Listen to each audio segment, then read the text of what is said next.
You've all heard this, okay? It's an old story about a little girl who's walking on a beach. And she looks down, and all of a sudden, for some reason, like thousands and thousands of starfish have washed up, and then the tide went back out fast, and they're all dying.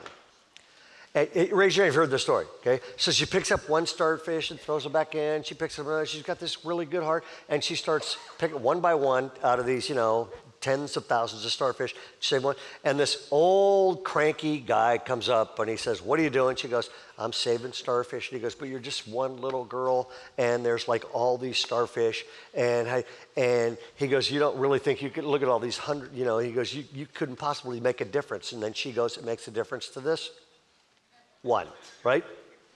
Raise your hand if you've heard that story. Okay, so here's the deal. We have gathered this morning because we are going to attempt to make something happen that almost no church in history has tried to make happen. It's called a motion campaign. We have 56 projects. This is local, it is international.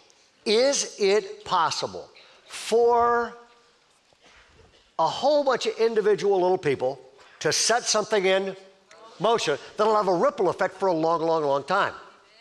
And so you go, "I'm just a little person." What's interesting is this, folks, you and I live in a time in history where things are possible that were never possible before. For example, that old story, raise your hand if you've heard that story before. You heard that story going, Ray's telling an old story. You know what? That was then. This is now. That 10-year-old girl sees all those starfish walked up. She doesn't grab one. She grabs her phone. She goes on Instagram. She goes on Facebook. She starts texting friends. And then that hits social media. And they send that out. And about 1,000 people show up at the beach, and they save all the starfish. Okay? That's you and I. God has put you in the generation where, because of advancements that God has allowed, there are things that are possible that were never possible in human history. Welcome to the Motion Campaign. We're at a time in history where God's people need to live differently because everything can be fueled differently. That make sense?